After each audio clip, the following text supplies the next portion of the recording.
திரும்பி பாருங்க, 10 பேருக்கு புரிஞ்சிருக்கு. அடுத்ததான் வந்து பாத்தீங்கன்னாக்கா உங்களுக்காக பலவர்கள் பண்றதுக்கு ஈரோடுல இருந்து ஒரு நண்பர் வந்திருக்காரு. அவர் பலவர்கள் பண்ணுவாரு. அதை முடிச்சதும் யாரும் போயிடாதீங்க, உங்களுக்காக பாம்பு மேஜிக் இருக்கு அப்படின்னு சொன்னாரு. இப்பயா புரிஞ்சுதா? ரைட்டு. அதான் டெய்லி சீரியல்ல பாக்குறேன். எந்த டிவி ஓபன் பண்ணாலும் பாம்பு சீரியல் வராம இருக்காது. எல்லா டிவியும் பாம்பு சீரியல் தான் ஓடிட்டு இருக்கு. எத்தனை பேர் எத்தனை விதமான சீரியல் பாக்குறாங்க. நீங்க வந்து பாத்தீங்கன்னா காலையில டிவி ஆன் பண்ணா ஃபுல்லா சீரியல் தான். நைட்டுக்கும் ஏமா சாப்பாடு இருங்க பிரேக் வரட்டும், ஏமா குழம்பு இருங்க பிரேக் வரட்டும், ஏமா கூட்டுமா போய் இருங்க பிரேக் வரட்டும், ஏமா அப்பளம் இருங்க பிரேக் வரட்டும், ஏமா ரசம் இருங்க பிரேக் வரட்டும். ரசம் வச்சுக்குவாங்க. அப்போ ரசம் வைக்க மாட்டாங்க.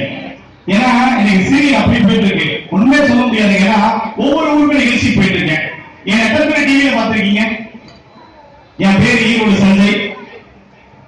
கிட்டத்தட்ட வந்து பாத்தீங்கன்னா 8 சேனல் பண்ணிருக்கேன். Zee Tamil, Adithya, Sun TV, Podhigai, Raj TV, Kalaignar TV, இந்த மாதிரி நிறைய சேனல் பண்ணிருக்கேன்.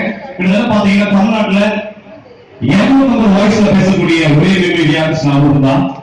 அண்ணன் பாக்குற 250 வாய்ஸா தாய் எங்க ஆரம்பிட்டா வந்து போய் தெளிவா பண்ணிட்டு இருக்கேன். 250 வயசு பேசுறியா? கண்டிப்பா பேசுவேன்.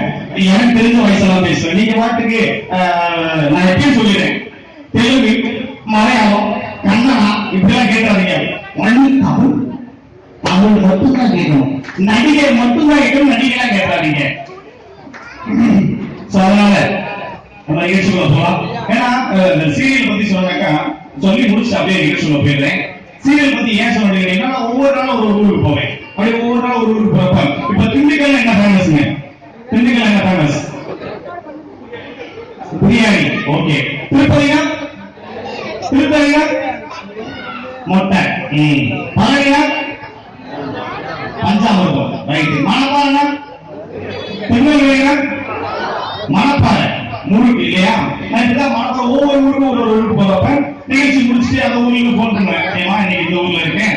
அவங்க கேட்பாங்க என்ன இந்த ஊர்ல என்ன ஊர்ல நிகழ்ச்சி பண்ணிட்டு இருக்கீங்க? இப்ப திருப்பூர்ல பண்ணிட்டு இருக்கேன். திருப்பூர்ல என்ன ஃபேமஸ்? பனீர். எனக்கு கூட தான் வாங்கிட்டு போவேன், வீட்டுக்குலாம் வாங்கிட்டு போக மாட்டேன். ஏன்னா மணப்பாறை நிகழ்ச்சி பண்ணிட்டு இருக்கேன். என் வீட்டுக்கு போன் பண்றாங்க, ஏங்க மணப்பாறையில என்னங்க ஃபேமஸ்? முறுக்கு தாங்க ஃபேமஸ் அப்படின்னு. மறுநாள் ஒரு கிலோ முறுக்கு வாங்கிட்டாங்க அப்படின்னாங்க. நானும் முறுக்கு வாங்கிட்டு கொடுத்துட்டு அடுத்த நாள் நிகழ்ச்சி கிளம்பி போயிட்டேன். நிகழ்ச்சி முடிச்சு காலையில வந்தேன். ஏமா மணப்பாறைக்கு 1 கிலோ முறுக்கு வாங்கிட்டு வந்தல, அது எப்படிமா இருந்ததுன்னு கேட்டேன். ஆனா போங்க, அது சவக்கு சவக்கு இருந்தது. என்னன்னு சொல்றேன், மணப்பாறையில முறுக்கு தான்